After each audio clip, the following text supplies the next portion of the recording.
જ્યારે મૂડ ખરાબ હોય ત્યારે એક શબ્દ પણ ખરાબ ન બોલવો, કારણ કે મૂડ સુધારવા માટે મોકો મળે છે, પણ શબ્દ સુધારવા માટે મોકો નથી મળતો.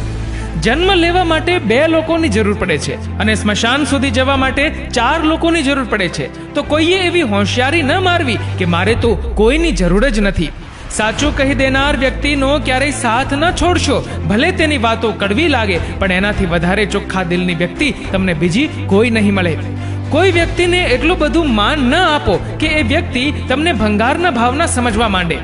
સંસ્કાર બતાવી દે છે પરિવાર કેવો છે, વાતચીત બતાવી દે છે માણસ કેવો છે, દલીલ બતાવી દે છે જ્ઞાન કેવું છે, નજર બતાવી દે છે ચરિત્ર કેવું છે, ઠોકર બતાવી દે છે ધ્યાન કેવું છે, સ્પર્શ બતાવી દે છે નિયત કેવી છે, વિનય બતાવી દે છે શિક્ષણ કેવું છે, સમસ્યા બતાવી દે છે જુસ્સો કેવો છે, વાણી બતાવી દે છે સ્વભાવ કેવો છે, અને મૃત્યુ બતાવી દે છે